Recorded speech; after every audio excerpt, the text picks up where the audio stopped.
Hello everybody and welcome to another Surviving the Times episode. I'm your host, D.L.Soucy.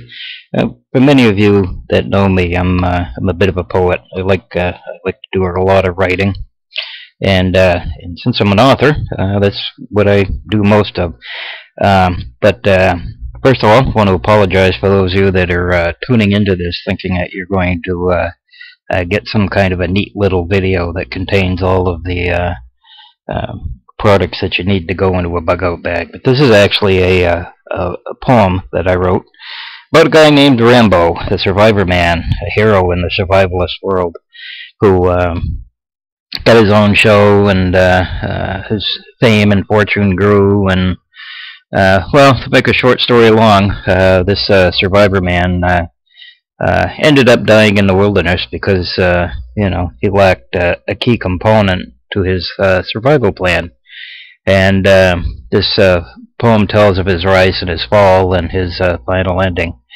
But here is the poem that I have written, Rambo's Survival Kit.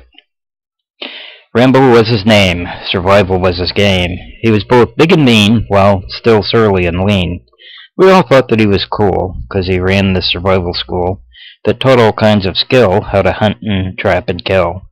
He had all kinds of gadgets and taught all kinds of projects. It was a place you could learn and play, and develop skills to save you one day. His house was filled with all kinds of goods that would help him live if lost in the woods. His fame did grow, and he got his own show. His reputation grew, and he became quite famous. Still, in spite of his fame, we thunk him one of us. He got some contracts and commercial endorsements, and got his name on some gear, from knives to pop-up tents, and then he developed a plan, a survival kit in a can. It had all kinds of tools, perfect for all of us surviving fools.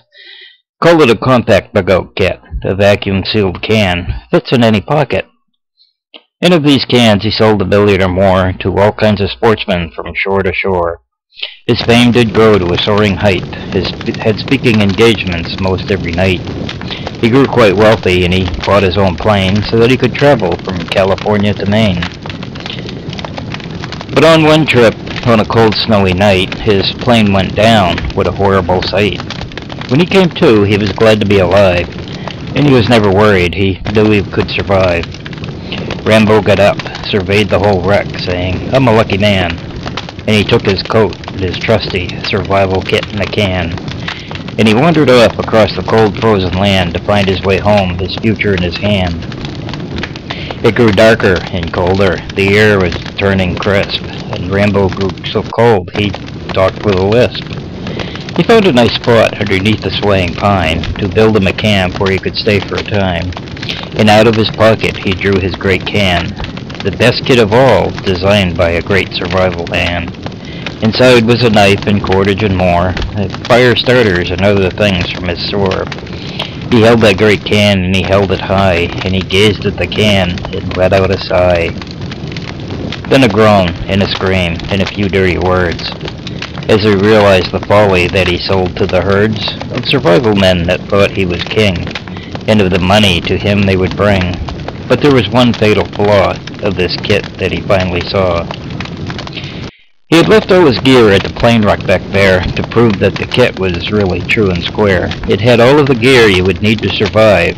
Yes, all of the stuff that'd keep you alive. But he learned right then, while lost in that woodland glen, there was one minor detail that he had forgot. That would shoot his business all to pot. It may have contained all the tools useful to all of the survival fools, but it lacked one thing. Oh, the misery it did bring. This one thing it lacked, the survival kit in a can, was a way to open it. Rambo, what a stupid man. So there he was under the swaying pine. His dreams were all gone. He no longer felt fine. He looked at the can. He looked all around. The forest was still. He heard not a sound. Not a plane, no train, no motor car. Without his gadgets, he could not go far. The way to open his indestructible can, when word got out he'd have nary a fan. He panicked and ran, trying to open his survival kit in a can. He grew weary as the night grew colder. He sobbed, and feeling much older, he slumped, leaning against that swaying pine. He grew colder still, no longer feeling fine. The days flew by, growing warmer and longer, while the search teams gave up, searching no longer. Then one day, very late in the summer, a hunter found Rambo, saying, "Man, what a bummer."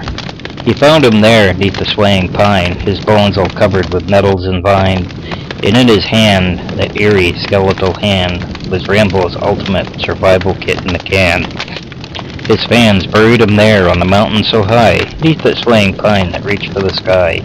They gathered around without making a sound, as they lowered him there in that hallowed ground. They saw his great folly, his lack of a plan, and as a marker for the grave of this man, they propped up Rambo's survival kit in a can. And that's my little poem, Rambo's survival kit.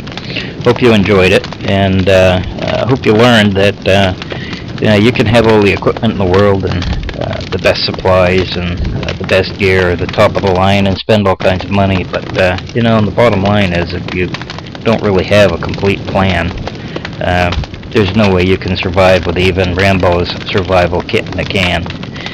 And again, hope you enjoyed the poem, and if you liked it, press the like button and feel free to share it around. And this poem's going to be on my upcoming book of poetry called Ballad of the Bassmaster, Poetry for Men. That should be out sometime this summer. And again, enjoy the day.